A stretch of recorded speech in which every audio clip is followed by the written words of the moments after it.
공모주 연구소. 오늘의 주제, 균등 배정. 이제서야 밝혀지는 게임의 법칙.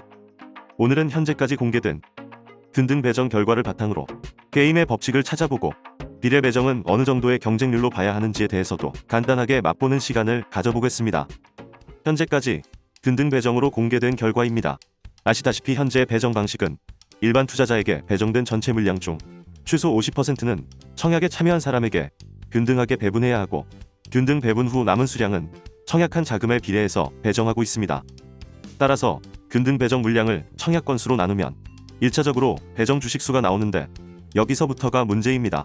소수점으로 나오는 부분을 어떻게 처리하느냐의 문제이기 때문에 결과가 많이 달라질 수 있습니다. 균등 배정은 최소 50%이기 때문에 소수점을 무조건 버릴 수는 없습니다. 증권사는 두 가지 중 하나의 방법을 선택해야 되는데, 첫 번째 방법은 소수점을 올림 처리하고 비례 배정 물량에서 모자란 물량을 가져오는 방법이고, 두 번째 방법은 소수점을 버리고 남은 소수점 물량을 모아 추첨 방식으로 배정해서 비례 배정 물량도 50%를 유지하는 방법입니다.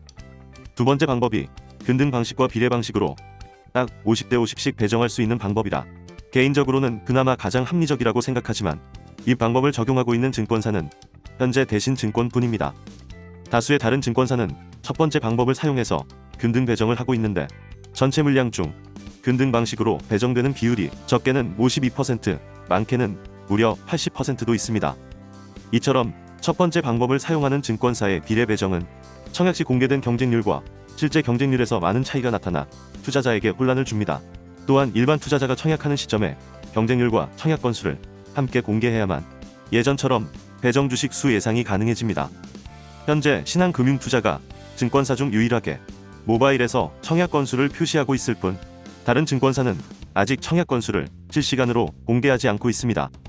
청약 건수가 공개되지 않은 경쟁률 표시는 의미가 없고 오히려 혼란만 초래합니다. 이것은 마치 스포츠를 관전하는 관중에게 스코어를 보여주지 않는 것과 같고, 오히려 잘못된 스코어를 보여주고 있다고 봐야 합니다.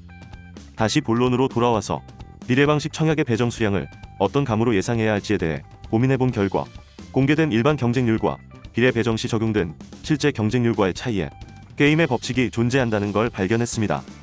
균등 배정 주식수가 한 주 미만인 삼성증권 사례를 제외하면 실제 경쟁률은 공개된 일반 경쟁률의 최소 2배에서 많게는 3.7배까지 증가했던 걸 알 수 있는데, 균등 배정 비율이 딱 50%였을 때는 정확히 2배였고, 균등 배정 비율이 73.1%까지 올라갔을 때는 실제 경쟁률도 3.7배까지 증가했습니다. 이론적으로 실제 경쟁률은 최대 3.9배까지 증가할 수 있다는 걸 알게 되었습니다. 균등 배정 비율만 알면 실제 경쟁률과 일반 경쟁률의 차이도 대략적으로 확인할 수 있다는 것이죠. 지금 보시는 표가 바로 제가 확인한 게임의 법칙입니다. 평균적으로 일반 경쟁률의 2.5배 수준이 실제 경쟁률일 가능성이 높고, 자신이 청약한 수량에서 이렇게 계산한 실제 경쟁률을 나눠주면 비례 방식에서 배정될 주식수가 대략적으로 계산됩니다. 여기에 균등 배정 주식수까지 더한다면 총 배정 주식수가 나오게 되는 거죠. 조금 더 오차 범위를 줄이고자 한다면 청약 건수를 추정해보는 방법밖에 없습니다. 증권사별로 최근에 경쟁률이 가장 높았던 종목의 청약 건수를 확인해서 비슷한 수준으로 계산해보면 조금 더 오차를 줄일 수도 있겠습니다. 미래에셋대우에서 주관한 아이퀘스트를 예로 들어보겠습니다. 동영상을 만든 시점은 최종 경쟁률을 모르는 상황이라는 점을 참고해 주시기 바랍니다. 가장 최근 미래에셋대우에서 주관한 레인보우 로보틱스의 청약한 건수는 대략 8만 건으로 추정해 볼 수 있는데, 이 8만 건이 아이퀘스트에 그대로 들어온다고 가정했을 때 균등 배정 비율은 60%로 실제 경쟁률은 일반 경쟁률의 약 2.6배가 될 가능성이 큽니다. 만약 아이퀘스트의 최종 일반 경쟁률이 1000대 1이라면 실제 경쟁률은 2600대 1 수준이 될 것으로 예상되며, 아이퀘스트에 청약하신 분들은 청약 수량에서 이렇게 계산한 실제 경쟁률 값을 나누시면 배정 수량을 대략적으로 예상해 볼 수 있겠습니다. 여기에 균등 배정 주식수는 현재 3주가 유력하기 때문에 비례 배정 예상 주식수에서 균등 배정 예상 주식수 3주까지 더하시면 전체 배정 주식수를 가늠해 보실 수 있겠습니다. 이처럼 현재 다수의 증권사가 적용하고 있는 방식은 균등 배정 비율이 높아질수록 실제 경쟁률도 높아질 수밖에 없는 방식이기 때문에 고무줄처럼 변동성이 클 수밖에 없습니다.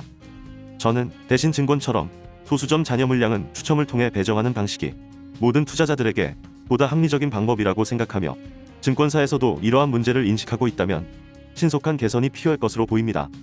이것은 저의 의견일 뿐, 투자의 판단과 책임은 투자자 본인에게 있다는 것 잊으시면 안 됩니다.